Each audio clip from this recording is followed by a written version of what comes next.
Yes. तो बच्चों यहाँ पे हाइड्रोजन की प्रिपरेशन में नेक्स्ट 4 पॉइंट पे बात करते हैं, ठीक है। Yes, reaction of steam. Steam का मतलब बच्चों है हॉट वाटर, ठीक है, हॉट वाटर, ठीक है, गर्म पानी, ठीक है। तो reaction of steam on hydrocarbons eight high temperature, ठीक है, high temperature in the presence of catalyst yield hydrogen. तो कैटलिस्ट जो बच्चों यहाँ पे यूज करते हैं, हम जनरली निकल यूज करते हैं, ठीक है।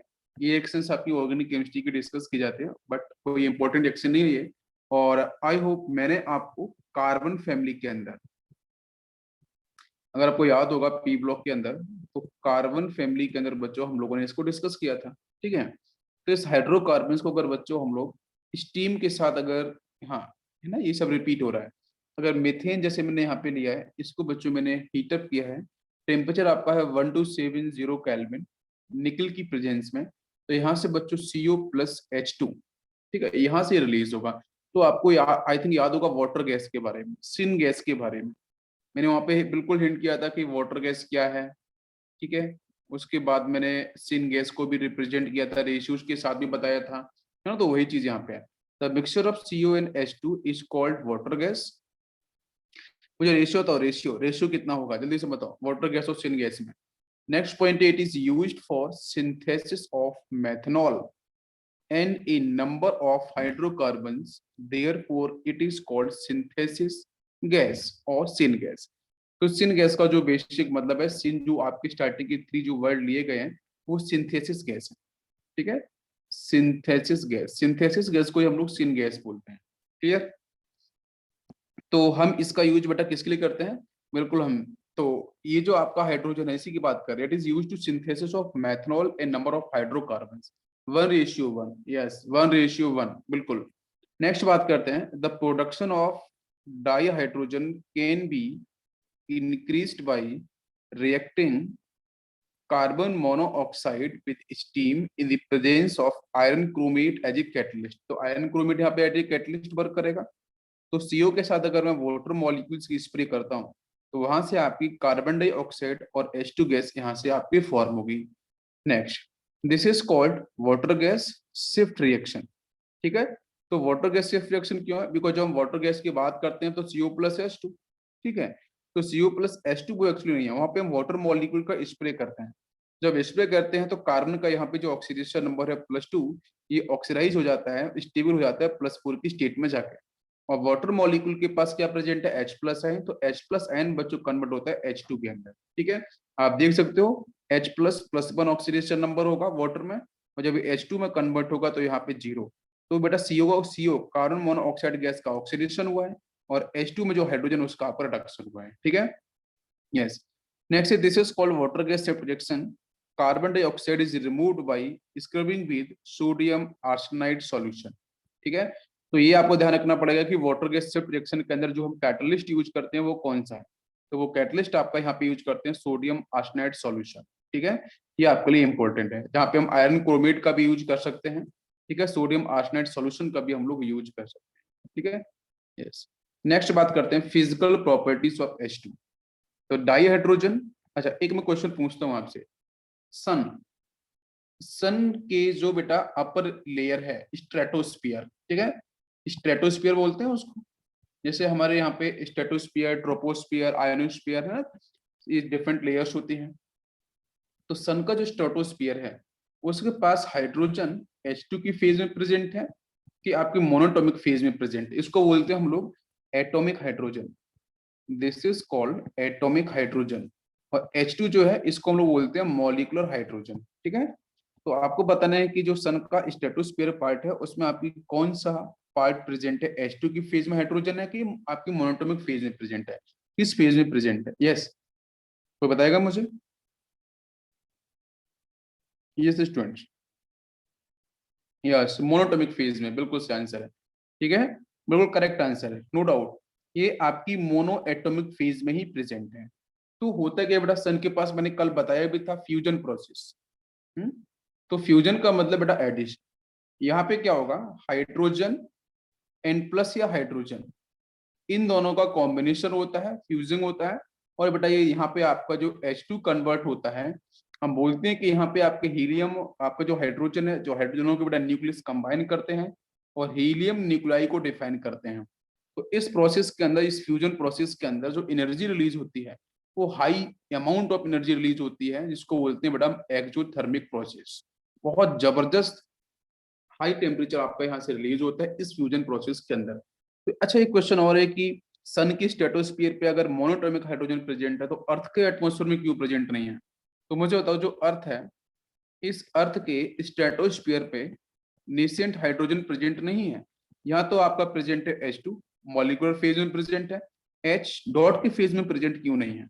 अगर H डॉट की फेज में प्रेजेंट होता तो हम इंसान यहाँ पे नहीं रह सकते थे। क्यों भाई? जैसे सन पे चल रहा है वैसे अर्थ पे भी होता fusion process, large amount of energy release होती, टेम्परेचर बहुत हाई होता, क्योंकि सर्वाइवल आपका बहुत ही गड़बड़ हो जाता है।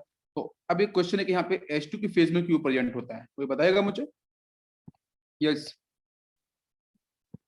किसी बच्चों को कोई इंफॉर्मेशन है इसके बारे में? यहाँ बच्चों एक मैं आपको कॉन्सेप्ट बताता हूँ। सन और अर्थ, ठीक है, दोनों का जो स्ट्रेटोस्फीयर पार्ट है, उनका जो एटमॉस्फेयर है, वहां पे जो ग्रेविटेशनल फोर्स है, ग्रेविटेशनल फोर्स उसका डिफरेंस है। तो अर्थ पे ग्रेविटेशनल फोर्स है बट सन के कंपेरिजन में लेस है, जिसकी वजह से क्या है कि ये जो आपका हाइड्रोजन है ना, H single bond H, if in case अगर यहाँ पे ऐसा ऐसा टेक्निकली डिफाइन किया जाता है, थोड़ा सा मैं एक टर्म बता रहा हूँ, फिजिक्स का टर्म है, उसको आप जितना मैं बता रहा हूँ उसी तरीके से लेना, उसका प्रूफ मैं अभी आपको एक्सप्लेन नहीं करूंगा, सिर्फ इसको समझ लो कि जो हाइड्रोजन हम बात कर रहे हैं अर्थ पे, तो जनरली ऐसा बोला जाता है कि अर्थ का जो ग्रेविटेशनल फोर्स है इतना ज्यादा स्ट्रॉन्ग नहीं है कि जो हाइड्रोजन है उसको पुल कर सके, मतलब जो H2 की फेज है उसको पुल कर सके, पुल करके ये H डॉट और H डॉट में कन्वर्ट हो सके। तो ऐसे एक रीजन दिया जाता है, बहुत सिंपल रीजन है, ऐसा कोई इसमें वो नहीं है कि ऐसा, बिल्कुल आपको ध्यान रखना पड़ेगा कि यहाँ पे आपकी अर्थ पे जो आपका फोर्स ऑफ अट्रैक्शन है, जिसमें हम लोग ग्रेविटेशनल फोर्स की बात जनरली करते हैं, तो उस ग्रेविटेशनल फोर्स की जो वैल्यू है वो आपकी क्या है, लेस है एज कंपेयर टू सन, जिसकी अगर वहां पे सन पे ग्रेविटेशनल फोर्स की वैल्यू इफ इन केस अगर कम होती तो वहां भी प्रेजेंट होता आपका H2 की फेज में डाईहाइड्रोजन। ऐसा एक फिजिक्स और केमिस्ट्री के ये जो मॉलिक्यूल्स की एग्जिस्टेंस और थ्योरी को एक्सप्लेनेशन करने के लिए ग्रेविटेशनल फोर्स को लिया गया है। तो ग्रेविटेशनल फोर्स का सिर्फ एक मैं छोटा सा की पॉइंट बता रहा हूँ, इसके बारे में तो बहुत डेप्थ में बहुत डिफरेंट रिसर्च पेपर पब्लिश होते हैं, उस पर नहीं जा रहा हूँ, मैं बेसिक से टर्म बता रहा हूँ कि अर्थ पे ग्रेविटेशनल फोर्स की वैल्यू कम है, जिसकी वजह से आपका जो हाइड्रोजन है वो मोनोटॉमिक फेज में ना होकर वो डायटोमिक फेज में ही एग्जिस्ट करता है। क्लियर? यस। अब आते हैं यहाँ पे इसकी हम प्रॉपर्टीज की बात करते हैं। तो डाईहाइड्रोजन, ठीक है, कैसा है बच्चों? It is a colourless, odorless, tasteless, it is a combustible gas and lighter than air। सारी प्रॉपर्टी ध्यान रखनी पड़ेगी, है ना। Insoluble in water molecules, because polarity होती नहीं है, ठीक है। नेक्स्ट है आपका it's melting point is around, आपको ये दे रखा है वैल्यूज, और आपका जो बॉइलिंग पॉइंट है उसकी वैल्यू आपको ये दे रखी है, ठीक है, इन केल्विन। अच्छा, नेक्स्ट हम बात करते हैं कि यहाँ पे आपके एच बॉन्डिंग के बारे में, तो वो आपको पता है। यहाँ पे आपका क्या है, ऑक्सीजन है, सपोज दिस इज ऑक्सीजन, और इस ऑक्सीजन के साथ बेटा प्रेजेंट एक हाइड्रोजन यहाँ पे है, एक हाइड्रोजन यहाँ पे है। ऑक्सीजन आपको दिख रहा है, actually this is a water molecules, मैं एच बॉन्डिंग को डिफाइन करना चाह रहा हूँ, ठीक है, हाइड्रोजन बॉन्डिंग को। यहाँ पे आपका ये वाटर मॉलिक्यूल्स प्रेजेंट है, एक वाटर मॉलिक्यूल्स यहाँ पे प्रेजेंट है।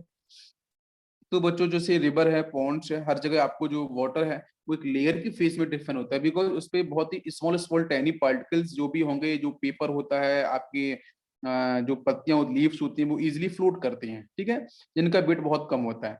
तो ऐसा क्यों? बिकॉज वहाँ पे कहीं ना कहीं एक सरफेस टेंशन वर्क करता है, जिसके बारे में सरफेस केमिस्ट्री में बताया भी जाता है, मैं भी आपको पहले बता चुका हूँ। अच्छा, यहाँ पे क्या होता है कि भाई ये ऑक्सीजन है, यहाँ भी हाइड्रोजन है, और एक हाइड्रोजन यहाँ पे है।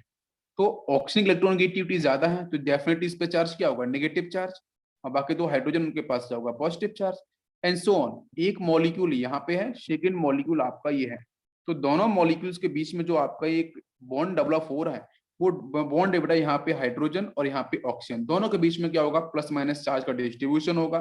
तो ऑक्सीजन एक हाइड्रोजन बॉन्डिंग की डेफिनेशन क्या होती है कि most electronegative atom like fluorine, oxygen, nitrogen, उनके साथ अगर बच्चों इलेक्ट्रोपॉजिटिव केस में दिख जाता है हाइड्रोजन, तो उस केस में एक बॉन्ड डेवलप होता है, उस एक्स्ट्रा बॉन्ड का नाम होता है हाइड्रोजन बॉन्ड, ठीक है। तो इस तरीके से यहाँ पे आपको हाइड्रोजन बॉन्ड दिखाई देता है। नेक्स्ट पॉइंट पे चलते हैं, केमिकल प्रॉपर्टीज ऑफ हाइड्रोजन, है ना, केमिकल प्रॉपर्टीज पे हम करेंगे इसका डिस्कशन। यस, केमिकल प्रॉपर्टीज में फर्स्ट पॉइंट अगर hydrogen gas does not usually react with other chemicals at room temperature because क्यों the bond between the hydrogen atoms is very strong. ठीक है, वो 1s की ओवरलैपिंग मैंने बताई थी। ठीक है, 1s और 1s की ओवरलैपिंग, जिसकी वजह से H2 की जो रिएक्टिविटी होती है बच्चों वो काफी कम होती है।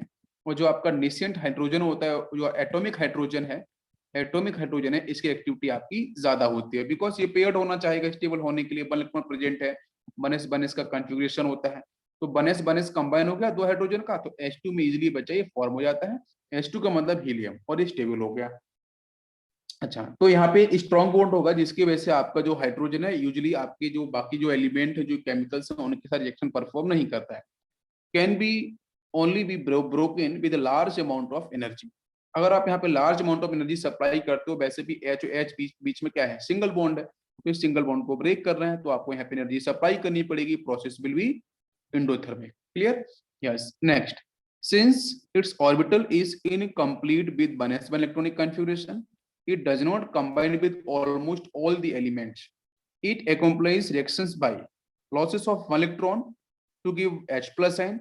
1 इलेक्ट्रॉन निकालेगा तो H प्लस की फर्स्ट कैटायन की फेज में जाएगा, गेन ऑफ इलेक्ट्रॉन करेगा तो H माइनस की फेज में जाएगा। तीसरा केस, पहला केस ये है, दूसरा केस ये है, तीसरा केस ये है। जो हाइड्रोजन है वो तीन टाइप की रिएक्शन शो कर सकता है, या तो H प्लस की फेज में जाएगा इलेक्ट्रॉन्स को निकाल के, H माइनस की फेज में इलेक्ट्रॉन को एक्सेप्ट करके, और लास्ट है बच्चों sharing of electrons to form a single covalent bond. तो सिंगल कोवलेंट बॉन्ड भी जनरेट करता है, जैसे कार्बन के साथ है, नाइट्रोजन के साथ है, और भी डिफरेंट कंपाउंड के साथ। Clear? Yes. Next point, chemistry of dihydrogens की हम लोग हिस्ट्री कर रहे हैं। तो पहला बच्चों पॉइंट है रिएक्शंस विद हैलोजन। सिंपल सी रिएक्शन है, हम लोग पढ़ चुके हैं। It react with halogens, H2 का रिएक्शन परफॉर्म करेगा to give hydrogen halide H2 plus X2 easily formation of 2 moles of HX। X यहाँ पे क्या क्या हो सकता है, क्लोरीन, क्लोरीन, ब्रोमीन, आयोडीन, है ना। लाइन बाय लाइन पढ़ना जरूरी है इन चैप्टर्स के लिए। Yes, while the reaction with fluorine occurs even in dark with iodine it acquires a catalyst। ठीक है, तो हेलोजनेशन का एक प्रोसेस होता है, इसमें फ्लोरीन बच्चों क्या होता है, डार्क में एक्शन परफॉर्म करता है क्योंकि एक्सोथर्मिक, हाईली एक्सोथर्मिक ना हो जाए। ठीक है, उसमें बेटा क्लोरीन आता है सनलाइट की प्रेजेंस में, क्लोरीन सनलाइट की प्रेजेंस में। ब्रोमीन बच्चों सनलाइट प्लस आप हीट दे सकते हो ब्रोमीन के लिए। लास्ट में आता है आयोडीन, जो आपकी रिवर्सिबिलिटी भी शो करता है, आयोडोनेशन में आपने पढ़ा होगा। तो इस रिवर्सिबिलिटी को रोकने के लिए हम वहाँ पे स्ट्रॉन्ग ऑक्सीडाइजिंग एजेंट यूज करते हैं, HNO3, HIO4, HGO, different type के oxidising agent, strong oxidising agent. ठीक है, रिवर्सिबिलिटी को रोकने के लिए। दूसरा, आयोडीन के लिए कैटलिस्ट की रिक्वायरमेंट पड़ती है अगर उसकी एक्टिविटी को डिफाइन करना है विद द हाइड्रोजन ऑल्सो। ठीक है, yes. Next point, reaction with dioxygen की हम लोग बात करें तो react with dioxygen to form water molecules, the reaction is highly exothermic. तो दिस इज आल्सो एक्सोथर्मिक। जैसे आप देख सकते हो यहाँ पे क्या है, 2 मोल्स ऑफ हाइड्रोजन, आपका O2 गैस है, दोनों कंबाइन कर रहे हैं, तो यहाँ पे हम कैटलिस्ट यूज कर सकते हैं, या फिर आप यहाँ पे हीट करना पड़ेगा। तो हीट सप्लाई करेंगे तो उस केस में आपका वाटर मॉलिक्यूल्स का 2 मोल्स ऑफ वाटर मॉलिक्यूल का फॉर्मेशन होगा, जहाँ पे बेटा जो इंथैल्पी निकल के आएगी, जो डेल्टा H की वैल्यू होगी वो आती है -285.9 किलो जूल पर मोल। ठीक है, दिस इज किलो जूल पर मोल। ठीक है, तो आपको ध्यान रखना पड़ेगा कि जब भी बेटा आपका डाइऑक्सीजन और जो आपका डाइहाइड्रोजन है वो कंबाइन करेगा तो वाटर मॉलिक्यूल का जब फॉर्मेशन होगा तो वो प्रोसेस आपका कैसा होगा, एक्टोथर्मिक प्रोसेस होता है। क्लियर? यस। नेक्स्ट बात करते हैं रिएक्शंस विद डाई नाइट्रोजन। ठीक है, ये भी हम लोगों ने पढ़ा, बड़ा हैबर प्रोसेस याद होगा, बिल्कुल याद करो, मेमोराइज करो, आपको समझ में आएगा। इसको पूरा एक्सप्लेनेशन बताया था मैंने। अब इससे पढ़ते हैं हाइड्रोजन, तो उसको उतना ही पढ़ते हैं। Yes, with die nitrogen it form ammonia. जहां बेटा आपका देखो ये टेम्परेचर है 673 केल्विन और प्रेशर आपका 200 atm। ठीक है, तो यहाँ से आपका H2 plus N2 3 moles reaction balance कर देते हैं, तो 2 मोल्स आपका यहाँ पे अमोनिया का फॉर्मेशन। तो ये जो प्रोसेस है ये भी आपका एक्सोथर्मिक प्रोसेस है। कैसा है? एक्सोथर्मिक। यहाँ पे देखो आपकी जो हीट एंथैल्पी ऑफ रिएक्शन है वो माइनस में 92.6 किलोजूल पर मोल। तो this is the method for manufacturing of ammonia bye Haber process का नाम है। तो व्हाट इज हैबर प्रोसेस, ये भी एक्सप्लेन किया था, एक बार फिर से देख लेते हैं। बेटा हैवर एक आपके जर्मन साइंटिस्ट थे, केमिस्ट हैं, और नोबेल प्राइज भी इनको मिला है बेटा। ठीक है, यहाँ पे German chemist and Nobel lecturer Fritz Haber. Yes, Fritz Haber के नाम पे हैवर प्रोसेस लिया गया है। ठीक है, developed an economical method for producing ammonia from air and sea water. In this process, nitrogen is separated from the other component of air through distillation, है ना, डिस्टिलेशन फॉलो करते हैं बिल्कुल। और लास्ट है आपका hydrogen is obtained from sea water, ठीक है, बाई पासिंग इलेक्ट्रिक करंट, जैसे हो ना सेलाइन वाटर, ना सेलाइन वाटर जो होता है एक्वस इनिशियल, वहां से आप H2O2 गैस को इवॉल्व कर सकते हो, तो वही सी वाटर से हमने प्रोड्यूस कर लिया बेटा इलेक्ट्रिक करंट को पास कराने से इलेक्ट्रोलिसिस प्रोसेस से H2, ठीक है। The nitrogen and hydrogen are combined to form ammonia.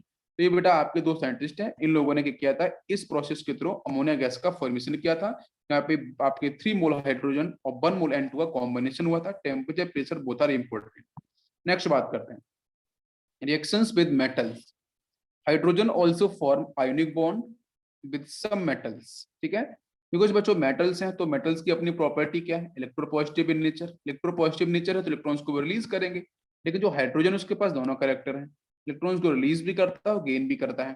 तो बेटा मेटल तो इलेक्ट्रोपॉजिटिव इन नेचर है, तो उसके सामने जब हाइड्रोजन आएगा ना, तो बेटा वो इलेक्ट्रोनेगेटिव की तरफ वर्क करेगा, तो इजिली इलेक्ट्रॉन को एक्सेप्ट करेगा, वन इलेक्ट्रॉन को एक्सेप्ट करेगा और कन्वर्ट हो जाएगा H माइनस के अंदर। बात समझ में आ रही है, बिल्कुल। तो यहाँ पे लिखा है कि मेटल के सामने जब बच्चों हाइड्रोजन आएगा तो वहां पे आपको देखने को मिलेगा कौन सा बॉन्ड, आयोनिक बॉन्ड देखने को मिलेगा at high temperature creating a compound called as hydride, है ना, हाइड्राइड का फॉर्मेशन IDE लिखा है ना, तो मेटल हाइड्राइड, तो नेगेटिव चार्ज होगा हाइड्रोजन पे तभी IDE आ सकता है। तो H2+2 मोल्स मैंने यहाँ पे मेटल के लिए है बिकॉज बैलेंसिंग की वजह से। और जनरली बेटा हम लोग एस ब्लॉक के जो मेटल है हम उनको ही फॉलो करते हैं, एल्कली मेटल, जैसे देखो तो एम यहाँ पे क्या है, एल्कली मेटल्स है, लिथियम है, सोडियम है, पोटेशियम है, रुबीडियम है, सीजियम है, फ्रेंशियम, ठीक है। तो इनकी इलेक्ट्रोपॉजिटिविटी नेचर बहुत ज्यादा होता है एस ब्लॉक के एलिमेंट्स की, एल्कली मेटल्स की, तो इनके साथ रिएक्शन इजिली परफॉर्म करेगा, लेकिन अर्थ मेटल के साथ रिएक्शन परफॉर्म करता है। नेक्स्ट बात करते हैं बेटा reaction with metal ions and metal oxides, ठीक है। तो मेटल आयन और मेटल ऑक्साइड के साथ रिएक्शन कैसे परफॉर्म करता है देखते हैं। तो it reduce some metal ions in aqueous solution, ठीक है। तो रिड्यूस का मतलब बेटा क्या है, ऑक्सीडेशन में, जैसे आपके यहाँ पे देखो H2 के साथ बेटा पैलेडियम है, पैलेडियम+2, और मैं यहाँ पे हिंट करता हूँ ये जो सेकंड स्टेप है ये जनरली बेटा ना डी ब्लॉक को रिलेट करती है, डी ब्लॉक के साथ यहाँ से क्वेश्चन डिस्कस किए जा सकते हैं। तो पैलेडियम+2 के स्टेट में आयनिक फेज में H2 बच्चों क्या करेगा, वो तो H+ में कन्वर्ट हो जाएगा, ठीक है। और जो पैलेडियम+2 है वो आपका पीडी में कन्वर्ट। अब मैं क्वेश्चन पूछता हूँ आपसे, ध्यान से बताना, पैलेडियम यहाँ पे रिड्यूस क्यों हुआ और H2 ऑक्सीडाइज क्यों हुआ, बताओ मुझे। अगर मैं यहाँ पे इसकी सिंपल सी रिएक्शन में थोड़ा इलेक्ट्रोकेमिस्ट्री की हेल्प लेता हूँ, ठीक है, अगर मैं इसकी रिएक्शन इस तरीके से लिखूँ, ध्यान दो, मैंने लिखा है कि H2 से H+ में कन्वर्ट हो रहा है, ठीक है। सेकेंड आपका है पैलेडियम+2 से पीडी में कन्वर्ट हो रहा है, ठीक है। मैं आपसे पूछता हूँ ऑक्सीडाइजिंग एजेंट और रिड्यूसिंग एजेंट के बारे में, ठीक है। तो आप मुझे बताओ बेटा, हाइड्रोजन तो ऊपर आएगा, इलेक्ट्रोकेमिकल सीरीज आपको पता होगी, इसके नीचे पैलेडियम आएगा, बताओ मुझे। यस, नीचे आएगा ना, बिल्कुल। तो जो ऊपर वाला एलिमेंट है या हाइड्रोजन है, ये इजिली बच्चों क्या करेगा, ऑक्सीडेशन को सपोर्ट करेगा, ये क्या करेगा, आप रिडक्शन को सपोर्ट करेगा। तो जब वो सेल्फ ऑक्सीडेशन करेगा तो ये बेटा कैसे वर्क करेगा, रिड्यूसिंग एजेंट की तरह, बिल्कुल समझ में आ रहा है। नीचे वाला कैसे एक्ट करेगा, ऑक्सीडाइजिंग एजेंट की तरह। क्या आपको यहाँ पे इस तरीके से दिखाई दे रहा है, अगर बेटा आपका जो हाइड्रोजन है वो ऑक्सीडेशन को सपोर्ट कर रहा है, मतलब हम सही डायरेक्शन में जा रहे हैं। मैं कंपेयर कराना चाह रहा हूँ उस ऑफलाइन सेशन से जहाँ पे मैंने इलेक्ट्रोकेमिकल सीरीज पढ़ाई थी। आपको पता तो चलना चाहिए, मैंने बोल दिया कि भाई इसका ऑक्सीडेशन उसका रिडक्शन, आपने बिलीव कैसे कर लिया, बिलीव करना भी तो जरूरी है। तो बिलीव करने के लिए इलेक्ट्रोकेमिकल सीरीज है आपके सामने, आप उससे कंपैरिजन कर सकते हो, मैंने कराया है आपको फिजिबिलिटी ऑफ केमिकल रिएक्शंस। कोई भी केमिकल रिएक्शंस में ऑक्सीडेशन रिडक्शन तभी पॉसिबल हो सकता है जब उस इलेक्ट्रोकेमिकल सीरीज में आपका जो एलिमेंट है या जो मेटल कैटाइन है या जो एनायन है, अगर वो अपर है, अपर कंडीशन में, अपर लेयर में प्रेजेंट है, ठीक है। और कोई अगर नीचे जो ऊपर वाला होगा बेटा वो हमेशा क्या ऑक्सीडेशन करेगा, नीचे वाला क्या करेगा, हमेशा रिडक्शन करेगा। मेरी बात समझ में आ रही है। तो जब वो ऑक्सीडेशन करेगा तो वर्किंग एज रिड्यूसिंग एजेंट, नीचे वाला बेटा रिडक्शन करेगा तो वर्किंग एज ऑक्सीडाइजिंग एजेंट। क्या आपको मेरी बात समझ में आ रही है। तो ऊपर तो हाइड्रोजन है तो उसका ऑक्सीडेशन होना चाहिए, क्या हो रहा है, बिल्कुल हो रहा है। देखो H2 से H+ में जा रहा है, बिल्कुल 0 से +1 मतलब ऑक्सीडेशन हो रहा है, बिल्कुल सही आंसर है। दूसरा पीडी नीचे आता है तो बेटा पैलेडियम क्या होगा, रिडक्शन होगा, रिडक्शन हो रहा है बेटा, यहाँ पे बिल्कुल सही, +2 से 0 में जा रहा है, मतलब रिडक्शन हो रहा है, डिक्रीज इन ऑक्सीडेशन नंबर, हमारा आंसर बिल्कुल सही है। क्या समझ में आया। अगर आपको ऊपर का स्टेटमेंट ध्यान नहीं भी रहता है तो रिएक्शंस की फिजिबिलिटी आपको ध्यान रहेगी इलेक्ट्रोकेमिकल सीरीज से। और इलेक्ट्रोकेमिस्ट्री, इलेक्ट्रोकेमिकल सीरीज में जल्दी पढ़ाने वाला हूँ, ठीक है। वहां पे आपको एक बार और देखने को मिलेगा। यस, तो यहाँ पे मैंने बेटा देखा कि it reduce some metal ions in aqua solution. Aqua solution बेटा क्यों यूज किया? बिकॉज आयंस की फेज में अगर ये आपका आयन है पैलेडियम तो एक्वस मीडियम में ही होगा।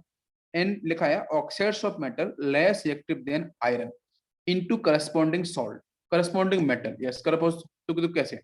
यहाँ पे क्या लिया मैंने? मेटल लिया है एम, उसके साथ बेटा ऑक्सीजन लगा तो मेटल ऑक्साइड है, एक्स बाई कुछ नंबर्स हैं। यहाँ पे लिया मैंने हाइड्रोजन गैस H2, उसकी बाई मोल्स हैं। रिएक्शन परफॉर्म होकर बेटा क्या हो गया? डेफिनेटली जो यहाँ पे मेटल ऑक्साइड होगा उसका ऑक्सीडेशन नंबर पॉजिटिव में होगा, तो वो कन्वर्ट हुआ एम के अंदर, मतलब यहाँ पे रिडक्शन हुआ होगा।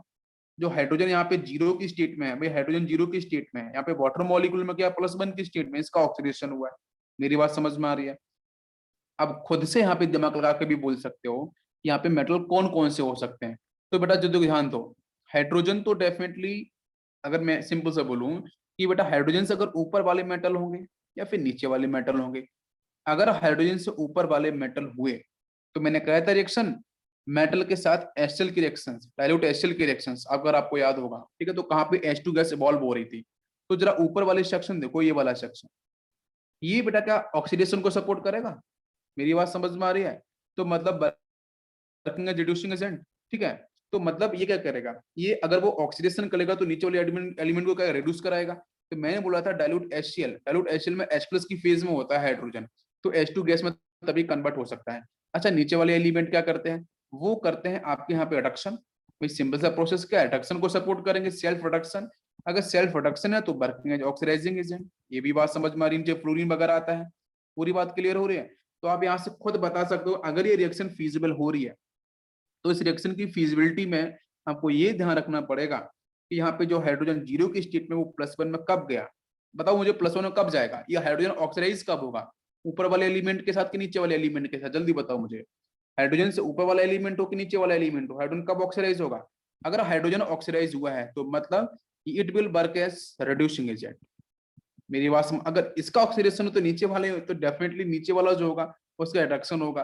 तो क्या नीचे वाला मेटल यहाँ पे रिडक्शन हो रहा है? बिल्कुल सही भाई, यहाँ पे प्लस की स्टेट में होगा, यहाँ पे जीरो हो गया है, तो नीचे वाले एलिमेंट आपको देखने को मिलेंगे जनरली।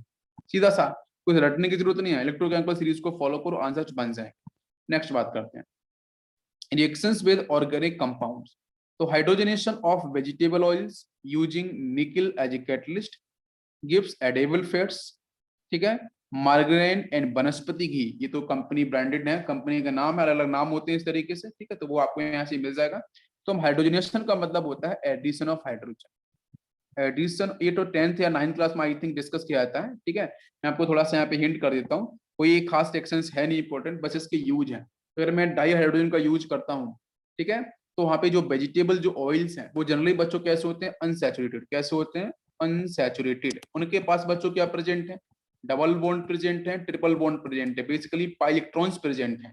तो पाइलेक्ट्रॉन के साथ बच्चों क्या होगा कि उनको आपको क्या करना होगा, उनको फिनिश करके आपको सिंगल बॉन्ड में कन्वर्ट करना है। तो क्या करना पड़ेगा? आप यहाँ कैटलिस्ट का यूज कर सकते हो, निकल प्लेटिनम पैलेडियम, हम निकल का यूज करते हैं, ठीक है। पॉइजनस नेचर को रिटार्ड करने के लिए, फिनिश करने के लिए, तो निकल हमने यूज किया। निकल बच्चों क्या है? डी ब्लॉक एलिमेंट है, इसके कुछ इस तरीके से आपके एटम प्रेजेंट होंगे। तो इन एटम के बीच में वॉइड होगा, वहां पे जाके बेटा हाइड्रोजन पहले से ही प्रेजेंट होगा। जैसे एल्किन एल्काइन आएगा, इसके सरफेस के ऊपर, निकल के सरफेस के ऊपर H2 नीचे से निकलेगा, यहाँ पे स्टिक कर जाएगा। तो ऑब्वियसली बच्चों कन्वर्ट किस में हो गया? आपके जो अनसैचुरेटेड जो ऑयल से, वेजिटेबल ऑयल से, वो कन्वर्ट किस में हो गया? वनस्पति घी के अंदर, जिसको आप एडेबल हो सकता है, खा सकते हो, कोई दिक्कत नहीं करेगा ह्यूमन बॉडी के लिए। नेक्स्ट बच्चों, हाइड्रोफॉर्माइलेशन। हाइड्रोफॉर्माइलेशन, ठीक है, ऑफ ओलिफिन्स यील्ड्स एल्डिहाइड। तो ओलिफिन्स का मतलब बच्चों क्या है? देख सकते हो, जो आपके अनसेट एल्किन के बारे में बात कर रही है, ओलिफिन्स एल्किन। तो इसके साथ आपका CO+H2, इसको अगर मैं कंबाइन कराता हूँ, ये भी रिएक्शन ऑर्गेनिक केमिस्ट्री की होती है। CO+H2 अगर मैं कंबाइन कराता हूँ, जिन बच्चों ने ऑर्गेनिक केमिस्ट्री लेक्चर देखे होंगे तो वहां पे इसका मैकेनिज्म भी मैंने एक्सप्लेन किया हुआ है। तो CO+H2 जिसको बेटा बोलते हैं कार्ब, जिसको बोलते हैं जनरली हम लोग बोलते हैं हाइड्रोफॉर्माइलेशन बोल सकते हैं, ठीक है। यस, कार्बोनाइलेशन भी यूज करते हैं टर्म, हाइड्रोफॉर्माइलेशन भी, बिकॉज फॉर्माइल फॉर्म का मतलब होता है 1 कार्बन, ठीक है। तो यस, तो फॉर्मुलेशन का मतलब आपका यहाँ फॉर्मेल्डिहाइड का जनरेशन करना। तो आप देख सकते हो यहाँ से आपको ये कंपाउंड मिले, आर के साथ CH2 CH2, यहाँ से ये दोनों पार्ट कंबाइन होकर क्या बनाएंगे, ये एल्डिहाइड को कन्वर्ट कर देंगे। तो यहाँ से ये आंसर आपको मिलता है। बाकी इसका मैकेनिज्म आपको ऑर्गेनिक केमिस्ट्री मिल जाएगा, यहाँ पे इस मैकेनिज्म की कोई रिक्वायरमेंट नहीं है, आप इसको डायरेक्ट देख सकते हो जो आंसर बन रहा है। ठीक है, H2 के साथ अगर मैं यहाँ पे एल्डिहाइड यूज करूंगा तो बेटा एल्डिहाइड का आपका क्या होगा, रिडक्शन है ना, क्या होगा, रिडक्शन प्रोसेस होगा। तो बेटा एल्डिहाइड का रिडक्शन होगा तो क्या बनेगा, 1 डिग्री अल्कोहल, क्या बनेगा, 1 डिग्री अल्कोहल का फॉर्मेशन होगा। ये कुछ कॉमन रिएक्शंस है ना, इनको आपको ध्यान रखना है। यस, नेक्स्ट बात करते हैं यूज ऑफ डाइहाइड्रोजन। इसे कौन कौन से यूज होते हैं। First point, the largest use of dihydrogen is in the synthesis of ammonia, पढ़ा हम लोगों ने, which is used in the manufacture of nitric acid and nitrogenous fertilizer. पता है आपको, नाइट्रिक एसिड बनाया था हम लोग, प्रोसेस वगैरह, ओसवाल्ट प्रोसेस वगैरह फॉलो किए थे बच्चों, है ना। तो आपका जो डाइहाइड्रोजन है उसका जबरदस्त यूज, बिकॉज डिफरेंट आपके क्या होता है, डिफरेंट आपके ऑक्साइड्स होते हैं आपके नाइट्रोजन के, उनके साथ बच्चों वाटर मॉलिक्यूल कंबाइन करते हैं। तो कहीं ना कहीं आपका जो प्रेजेंस हाइड्रोजन है उसकी तो होनी ही चाहिए ना, तो उसकी प्रेजेंस की, बिकॉज HNO3 आपके जितने भी एसिड्स हैं हाइड्रोजन तो प्रेजेंट ही है उसके अंदर। Yes, next point, dihydrogen is used in the manufacture of वनस्पति फैट, जो अभी जस्ट मैंने बताया आपको, जिसको बोलते हैं डीहाइड्रोजनेशन या हाइड्रोजनेशन प्रोसेस है ना, एडिशन ऑफ हाइड्रोजन, उससे बनता है। It is used in the manufacture of bulk organic chemicals, particular methanol. आप मेथनॉल भी बना सकते हो, जैसे H2 के साथ अगर आप H2 गैस का सर्कुलेशन CO के साथ कराते हो इन the presence of cobalt catalyst, तो बनता है बेटा मेथनॉल। ठीक है, इंपॉर्टेंट रिएक्शन है। Next, it is widely used for the manufacture of metal hydride. Next है, it is used for the preparation of hydrogen chloride and highly useful chemicals, जिसको आप डे टू डे लाइफ के अंदर use करते हो। ठीक है, नेक्स्ट पॉइंट, नेक्स्ट बच्चों बात करते हैं मेटलर्जिकल प्रोसेस, ये इसके यूज है। तो मेटलर्जी चैप्टर में पढ़ाऊंगा तो वहां पे आपको देखने को मिलेगा। नेक्स्ट आपका जो चैप्टर होगा वो मेटलर्जी का ही होगा, देखते हैं इसको। तो इन मेटलर्जिकल प्रोसेस देखो, बेटा जो आपका मेटलर्जिकल प्रोसेस में है क्या, उसमें सिंपल सा पॉइंट मैं आपको यही हिंट कर देता हूँ कि जो नेचर के अंदर जो आपको ओर्स मिलते हैं, जो मिनरल्स मिलते हैं, है ना, उन ओर और मिनरल्स के साथ बच्चों हम क्या कराते हैं, वहां से प्योर मेटल निकालते हैं, है ना, प्योर मेटल्स निकालते हैं। तो प्योर मेटल निकालने के वहां पे फिर बहुत सारे बीच में इंटरमीडिएटरी प्रोसेस होते हैं। वो प्रोसेस में आपको मेटल जो आपको जो एक्सट्रैक्शन ऑफ मेटल्स है, तो उसके अंदर मैं डिस्कस करूंगा नेक्स्ट चैप्टर के अंदर। अभी सिर्फ यहाँ पे देखो, तो इन मेटलर्जिकल प्रोसेस, देखो मेटलर्जिकल प्रोसेस का मतलब सिर्फ इतना है कि इम्प्योर जो मिनरल्स हैं, जो आपका ओर्स है, जो नेचर के अंदर पाए जाते हैं, उनसे प्योर मेटल निकालना। सिंपल सा मतलब इसका ये भी यही समझो। It is widely use to reduce heavy metal oxides to metal.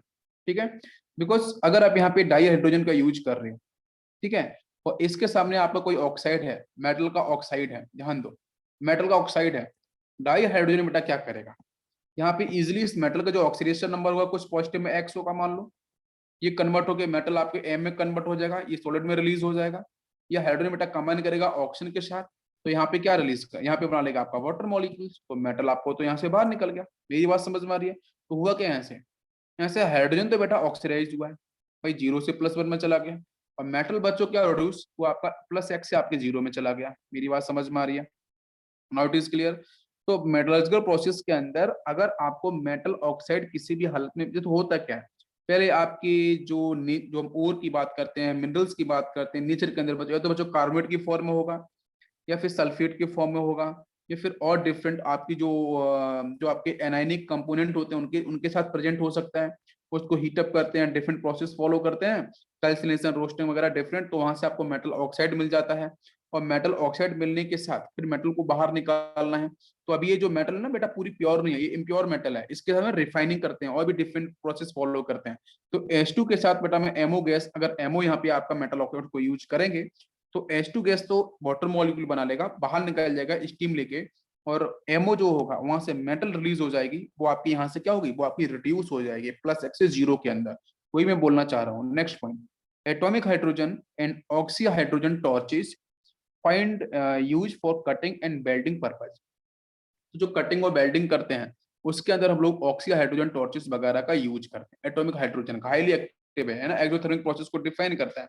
Next बच्चों, it is used as a rocket fuels in space research. Next point, dihydrogen is used in the fuel cell for generating electrical energy it has many advantage over the conventional fuel fossil fuels and electrical power, मतलब ये pollution free होती है। Because जब H2 होता क्या है, इस type की आपकी जो फ्यूल सेल होती है, उस फ्यूल सेल के अंदर हम पोटेशियम हाइड्रोक्साइड का एक बीकर यूज करते हैं इसके बीच में एक्वस KOH का, और एक साइड से बच्चों हम एंटर कराते हैं H2 गैस, और एक साइड से हम लोग यूज कराते हैं बाहर आपका यहाँ पे इस तरीके से हम वोल्टेज कनेक्ट कर सकते हैं, और इधर से बच्चों हम यूज करते हैं O2 गैस। तो H2O2 बीच में कंबाइन होती है, बर्निंग होती है, और बर्निंग होने से बच्चों वहां से हीट प्रोड्यूस होती है, वो बेटा स्टोरेज होकर क्या बनाता है आपके इलेक्ट्रिकल एनर्जी में कन्वर्ट हो जाता है। लेकिन नीचे से बच्चों बाई प्रोडक्ट क्या मिलता है, वाटर मॉलिक्यूल। तो वाटर मॉलिक्यूल तो बेटा आपका यहाँ पे पॉल्यूशन क्रिएट नहीं कर सकता है, इसलिए जो फ्यूल सेल है वो आपकी हम बात कर रहे हैं तो नेक्स्ट 50 ईयर्स या फिर आपकी 70-80 ईयर्स के अंदर फ्यूल सेल के ऊपर डिपेंडेंसी बढ़ सकती है। क्लियर? यस।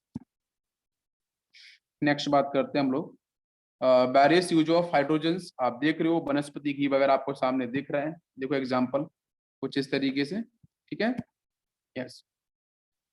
नेक्स्ट देखो रॉकेट फ्यूल, ये देखो रॉकेट जा रहा है, यहाँ से आपकी ये फ्यूल सेल है जो मैं बता रहा था, फ्यूल सेल अगर आप देखो बेटा यहाँ से हाइड्रोजन जा रहा है, यहाँ से ऑक्सीजन जा रहा है, ठीक है, और बाकी वाटर मॉलिक्यूल्स बाई प्रोडक्ट निकल रहा है, और हीट बेटा कन्वर्ट किस में हो रही है आपकी एनर्जी की तरह।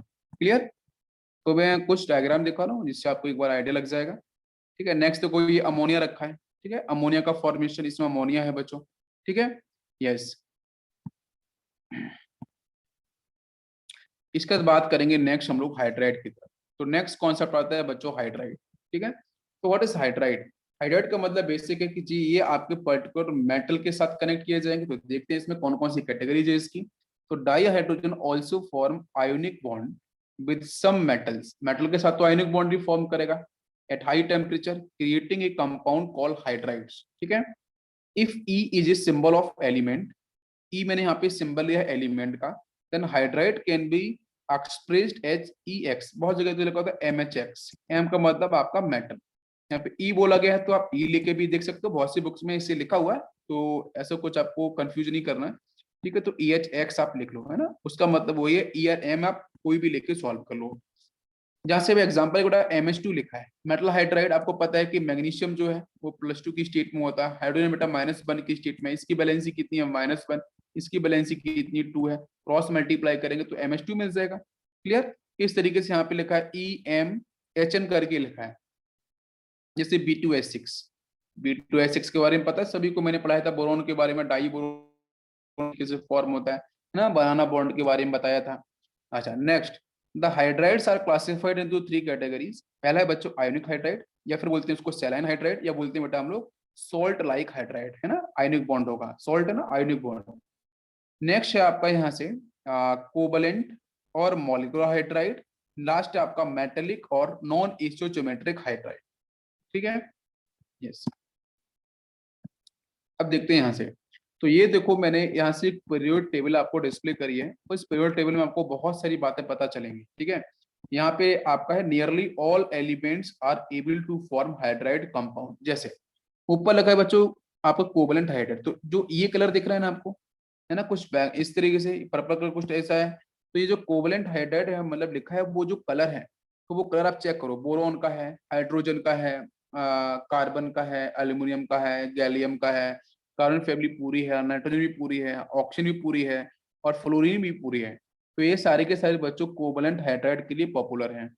मेटलिक हाइड्राइड की बात करो तो कौन कौन से बनाते हैं मेटलिक बेटा, आपको देखो एफ ब्लॉक तो पूरा ही दिख रहा है, डी ब्लॉक में बात करो स्कैंडियम, टाइटेनियम, वेनेडियम, क्रोमियम, ठीक है, निकल, पैलेडियम, है ना, और इधर आपका येट्रियम, जिरकोनियम, नियोबियम, और आपका नीचे आपका यहाँ, हाँ बस ये आपके कुछ एलिमेंट्स हैं जो फॉर्म करते हैं बच्चों मेटेलिक हाइड्राइड। नेक्स्ट है इंटरमीडिएटरी। तो इंटरमीडिएट जो आपके हाइड्राइड्स हैं वो कौन कौन से हैं, एक तो बेरिलियम का है, मैग्नीशियम का है, कॉपर का है, जिंक है, कैडमियम है, मरकरी है, इधर आपके ये दोनों है, ठीक है, इंडियम और थैलियम। आयनिक हाइड्राइड की बात करते हैं, तो आयनिक के लिए बच्चों ध्यान दो प्लीज, इंपॉर्टेंट है, आयनिक के लिए बेटा lithium, sodium, potassium, rubidium, caesium, francium, इधर दो नहीं होंगे, बेरिलियम और मैग्नीशियम, ये दोनों फॉर्म करते हैं इंटरमीडिएटरी हाइड्राइड, ठीक है, जो दोनों प्रॉपर्टीज को होल्ड करते हैं। नेक्स्ट है आपका यहाँ से हाइड्राइड गैप। तो हाइड्राइड गैप का मतलब ये है कि ये जो हमारे कुछ एलिमेंट हैं ये हाइड्रोजन के रिएक्शन परफॉर्म करते नहीं है, कौन कौन से हैं, ये देखो मैग्नीज है, आयरन है, कोबाल्ट है, इसको बोलते हैं हाइड्राइड गैप। हाइड्राइड गैप का मतलब ये है कि ये रिएक्शन परफॉर्म नहीं करते हैं, जैसे देखो ये भी है, आपका helium, neon, argon, krypton, xenon, radon, ये भी बिल्कुल भी स्टेबल होने की वजह से रिएक्शन परफॉर्म नहीं करते हैं। तो एक बार आप ऑब्जर्व कर लो ध्यान से कि कौन कौन से कोवलेंट हाइड्राइड बना सकते हैं, कौन कौन से मेटेलिक हाइड्राइड बना सकते हैं, कौन कौन से इंटरमीडिएट हाइड्राइड बनाते हैं, आयोनिक कौन बनाते हैं, और आपके हाइड्राइड गैप कौन सा है। ठीक है, बहुत इंपॉर्टेंट ये पीरियोडिक टेबल सामने आपको डिस्प्ले करी है मैंने, इसमें एक बार में ही सब कुछ आपको आइडिया लग जाएगा। नेक्स्ट बात करते हैं हम लोग आयोनिक और सैलाइन हाइड्राइड के बारे में, ध्यान देते हैं बच्चों। ठीक है, जैसा यहाँ पे आयोनिक यूज किया है तो मतलब यहाँ पे क्या होगा, कैटाइंस और एनाइंस देखने को मिलेंगे। यहाँ पे आपको आयोनिक बॉन्ड देखने को मिलेगा बच्चों, है ना। कंप्लीट ट्रांसफर इलेक्ट्रॉन्स के बारे में बात की जाएगी, ध्यान देते हैं। ठीक है, तो अब दिमाग में आना चाहिए ना, अभी जस्ट मैंने आपको यहाँ पे टेबल डिस्प्ले करी थी, तो आयोनिक वाली कौन कौन से चेक करो, जल्दी चेक करो, दिमाग में बैठाओ। लिथियम से लेकर फ्रेंशियम, इधर आपका कैल्शियम से आपका बेरियम, रेडियोएक्टिव नहीं ले सकते हो, वो कोई जरूरी नहीं है, ठीक है, लेकिन आपको ध्यान रखना है। तो यहाँ पे है these are stoichiometric compounds of dihydrogen formed with the most of the s block elements which are highly electropositive in character. Clear? Second है covalent character is found in the lighter metal hydride जैसे lithium है, beryllium है, magnesium है। Next है the ionic hydrides are crystalline because ionic in nature है। यहाँ पे जो फोर्स ऑफ अट्रैक्शन बच्चों कौन सा होगा, इलेक्ट्रोस्टैटिक फोर्स ऑफ अट्रैक्शन होगा। तो इलेक्ट्रोस्टैटिक फोर्स अट्रैक्शन बच्चों आपका मैक्सिमम होगा, जिसकी वजह से यहाँ पे वो क्या होगा, वो सॉलिड की फेज में आपको दिखाई देंगे क्रिस्टलाइन नेचर में। तो आयोनिक हाइड्राइड कैसे होते हैं, क्रिस्टलाइन होते हैं, नॉन वोलेटाइल होते हैं, इजिली वोलेटाइल नहीं होंगे, and non conducting in solid state. अगर एक्वस फेज में होंगे तो ही बच्चों आयंस मिलेंगे, तो इलेक्ट्रिसिटी वहां से कंडक्ट होगी। Next point, their melts conduct electricity and on electrolysis process liberate dihydrogen gas at anode। ठीक है, yes। next है which confirms the existence of H minus ion. अब एक बात यहां से मैं पूछूंगा कि जैसे बच्चों हम लोग मेटल कैटाइंस की बात करते हैं, फिर नॉन मेटल्स की बात, नॉन मेटल्स के साथ हम लोग हाइड्रोजन को लेके जाते हैं, तो वो उस फेज में H+ की फेज में होता है, तो वो H2 गैस को तब रिलीज करता है, किस पे करता है, कैथोड पे। तो एक मैं आपको टर्म यूज करता हूं, ध्यान दो। अगर बेटा हाइड्रोजन किसी नॉन मेटल के साथ होगा तो उस केस में भी H2 गैस इवॉल्व करेगा, लेकिन किस पे करेगा, बिकॉज ये पॉजिटिव पार्ट है, कैटाइन है, तो बच्चों कैथोड पे पॉजिटिव, तो कैथोड पे निकलेगी H2 गैस। लेकिन जब बेटा हाइड्रोजन आपके हाइड्राइड फेज में हो, H- की फेज में होगा, तो फिर Nn की तरफ शिफ्ट करेगा और वहां से निकालेगा बच्चों क्या, H2 गैस। ये बात समझ में आ रही है। दोनों केस इंपॉर्टेंट है कि H2 गैस, बच्चे बहुत बार कैथोड को लेकर कंफ्यूज होते हैं, एनोड को लेकर कंफ्यूज होते हैं, दोनों को लेकर कंफ्यूज नहीं होना है, ठीक है। डिपेंड अपॉन नेचर को, उसका नेचर किस कैसा है, किस तरीके से वो एक्ट कर रहा है। देखते हैं नेक्स्ट पॉइंट। तो यहाँ पे है ना 2H-, ठीक है, यहाँ से H-, कहीं ना कहीं H- मिल रहा है, तो आपका कोई मेटल होगा, मेटल कैटाइन होगा, मैंने उसको मेल्ट किया है, H- की फेज में है, तो बेटा एनोड नेगेटिव है, तो एनोड को बेटा H2 गैस रिलीज करेगा, बाकी जो इलेक्ट्रॉन्स आपको यहाँ देखने को मिलेंगे। क्लियर? नेक्स्ट है saline hydrides react voluntarily with water producing dihydrogen gas, जैसे NaS दे रखा है, ठीक है, सोडियम हाइड्राइड, इसके साथ बच्चों वाटर मॉलिक्यूल्स मैंने यूज किया है, तो यहाँ से फटाक से बच्चों क्या बनेगा, सोडियम हाइड्रोक्साइड और प्लस H2 गैस आपकी इवॉल्व करेगा। तो जो सोडियम के हाइड्राइड है, जो एस ब्लॉक के हाइड्राइड्स हैं, अगर उनके सामने वाटर आता है तो बेटा सोडियम वगैरह आपको पता है उनका रिएक्टिविटी बहुत ज्यादा होती है, वो आपका वहां पे जो रिएक्शन परफॉर्म करेगा, हाई हीट प्रोड्यूस करेगा, तब रिएक्शंस आपकी परफॉर्म होगी। अब बात करते हैं हम लोग कोवलेंट एंड मॉलिक्यूलर हाइड्राइड के बारे में। यस, जैसे एग्जांपल लेते हैं बच्चों, है ना, dihydrogen forms molecular compounds with most of the P block elements, ठीक है। एस ब्लॉक से क्या बनते हैं बच्चों, जनरली आयोनिक। पी ब्लॉक से क्या बनेंगे, पी ब्लॉक के साथ आएगा हाइड्रोजन तो बनेगा कोवलेंट या फिर बनेगा मॉलिक्यूलर हाइड्राइड। जैसे CH4 है, अमोनिया है, वाटर है, एज वेल एज आपका HF है। और जो बच्चे HF को बोलते हैं आयोनिक, भाई फ्लोरीन इलेक्ट्रोनेगेटिविटी ज्यादा है तो आयोनिक सर बन जाएगा, प्लस माइनस डेवलप होगा, नहीं, यहाँ पे शेयरिंग से होता है, ऐसा नहीं है। हाइड्रोजन की जो इलेक्ट्रोनेगेटिविटी आप भूल जाते हो, इसकी इलेक्ट्रोनेगेटिविटी क्या है, फॉस्फोरस की इक्वल होती है, मैंने आपको पढ़ाया था आपकी इस क्लास के अंदर। दोनों इलेक्ट्रोनेगेटिविटी आपकी इक्वल होती है, जब फॉस्फोरस की इक्वल है तो आप मुझे देख सकते हो कि इसका जो इलेक्ट्रोनेगेटिविटी कॉन्सेप्ट के अकॉर्डिंग ये तो फॉस्फोरस के साथ मैच कर रहा है, तो डेफिनेटली इसकी इलेक्ट्रोनेगेटिविटी काफी हाई है, जस्ट लाइक फॉस्फोरस। तो बेटा ये ना नॉन मेटल्स की तरह ही एक्ट करेगा, तो नॉन मेटल के सामने नॉन मेटल, तो डेफिनेटली बच्चों वहां पे क्या होगा, कंप्लीट ट्रांसफर कभी नहीं हो सकता है, वहां पे शेयरिंग ही होगी। Clear? Yes. Next, Hydrogen compounds of non-metal have also been considered as hydride. Being covalent, they are volatile compound. Next point. Molecular hydrides are further classified according to relative numbers of electrons and bond in their Lewis structure into. पहला आता है electron deficient, electron precise and electron rich hydride. ठीक है, तो तीन categories आपको देखने को मिलेगी कोवलेंट हाइड्राइड्स के अंदर, इलेक्ट्रॉन डेफिशिएंट, इलेक्ट्रॉन प्रिसाइज और इलेक्ट्रॉन रिच हाइड्राइड्स। देखते हैं, यहाँ समझते हैं बच्चों, ये टेबल है ना, एक बार टेबल देख लेते हैं तो यहाँ से आपको आइडिया लग जाएगा। ठीक है, डायरेक्ट क्वेश्चंस मिल जाएंगे। देखते हैं पहले, सबसे पहले फर्स्ट बच्चों यहाँ पे electron deficient hydride. Electron deficient hydride में क्या है, देखो डेफिशिएंट होंगे इलेक्ट्रॉन्स कहीं ना कहीं। ठीक है, तो कैसे एक्ट करेगा, कहीं ना कहीं उसके लिविस स्ट्रक्चर की बात करेंगे, लिविस एसिड की तरह एक्ट करेगा पूरा का पूरा। Has few electrons for Lewis structure. Electron precise की बात करते हैं तो इसमें क्या होगा, have the required number of electrons for Lewis structure. Electron rich की बात करते हैं तो इसमें एक्सिस इलेक्ट्रॉन्स प्रेजेंट होंगे which are present at lone pair. Next है आपका एलिमेंट्स ऑफ ग्रुप। देखो इलेक्ट्रॉन प्रिसाइज का मतलब पता है क्या, इलेक्ट्रॉन प्रिसाइज का मतलब है कि उसके पास सफिशिएंट इलेक्ट्रॉन्स प्रेजेंट है, हाइड्रोजन सफिशिएंट हाइड्रोजन प्रेजेंट है, हाइड्रोजन के इलेक्ट्रॉन्स प्रेजेंट है, मॉलिक्यूल के पास इलेक्ट्रॉन्स प्रेजेंट है, तो पूरी तरीके से अपने ऑक्टेट रूल को डिफाइन कर रहा है। ना उस इलेक्ट्रॉन चाहिए, ना उस इलेक्ट्रॉन्स को रिलीज करना है। लेकिन ये डेफिशिएंट होते हैं, इनको इलेक्ट्रॉन चाहिए होता है। इलेक्ट्रॉन रिच होते हैं, इलेक्ट्रॉन्स को रिलीज करते हैं। ठीक है, नेक्स्ट है इलेक्ट्रॉन डेफिशिएंट हाइड्राइड कहाँ से बन सकते हैं। तो बच्चों बताओ, बोरॉन फैमिली याद है आपको, उसके पास सिर्फ तीन ही बच्चों बैलेंस इलेक्ट्रॉन्स होते हैं, तो कितना भी बॉन्डिंग कर ले, 6 से अधिक तो नहीं हो सकता है, तो वो दो केस करता है, तो बैक बॉन्डिंग कर रहा था या बच्चों वो डाइमर फॉर्म बना रहा था। ठीक है, तो elements of group 13 forms compound बिल्कुल फॉर्म करते हैं। अगर मैं ग्रुप 14 की बात करूं तो बच्चों ये करते हैं स्टेबल कंपाउंड। ठीक है, CH4 जैसे एग्जांपल है इसका। ग्रुप 15 से 17 तक बात करें तो एलिमेंट्स इलेक्ट्रॉन्स ऑफ ग्रुप 15 से 17 form such compound electron rich hydride. ठीक है, तो यहाँ पे देखेंगे एग्जांपल इसका, first diborane, they act as Lewis acids, electron acceptors होते हैं। लिविस एसिड, ए का मतलब एक्सेप्टर है ना, लिविस एसिड एक्सेप्टर। तो यहाँ से क्या है, नेक्स्ट बच्चों है जैसे NH अमोनिया है, NH3 लिखा हुआ है, जैसे यहाँ से देखो आपके यहाँ इसके पास 1 लोन पेयर प्रेजेंट होता है, राइट। वाटर के पास तो आपके दो लोन पेयर प्रेजेंट होते हैं, है तो there is Lewis base electrons donor. तो तीन कैटेगरीज आपको समझ में आई। ये तीनों की तीनों कैटेगरी बच्चों क्या कर रही है, आपके कोवैलेंट हाइड्राइड को ही रिप्रेजेंट कर रही है, बट कौन सी कैटेगरी में कौन जा रहा है इस पे क्वेश्चंस आते हैं, इसलिए आपको ध्यान रखना है। नेक्स्ट बच्चों बात करते हैं मेटेलिक हाइड्राइड्स के बारे में, ध्यान देते हैं। तो मेटल हाइड्राइड बच्चों कहाँ से बनेंगे, आपको पता है मेटल से ही बनेंगे। तो मेटल बच्चों कहाँ प्रेजेंट होती है, तो फिर से एक बार उस टेबल को देखो ध्यान से, जो मैंने अभी आपको एक्सप्लेन करी थी, है ना, पीरियोडिक टेबल, ध्यान दो। ये देखो देखो बच्चों, मेटेलिक हाइड्राइड्स कहाँ कहाँ से मिलते हैं, प्लीज ध्यान दो। मेटेलिक हाइड्राइड, इस टेबल को अगर आपने 4-5 बार देख लिया, आपको आइडिया हो जाएगा कि कौन से क्या बनाते हैं, रटने की जरूरत ही नहीं पड़ेगी। देखो मेटल हाइड्राइड बेटा, नीचे वाले एफ ब्लॉक पूरे हैं, डी ब्लॉक के अंदर ये फिक्स है, ऊपर से 4, फिर 2, फिर 1, यहाँ से निकल प्लेटियम, बस इतनी तो ध्यान देना है। नीचे वालों से क्वेश्चन आएगा तो हम टिक कर देंगे सीधा एफ ब्लॉक से, बस ध्यान देना है।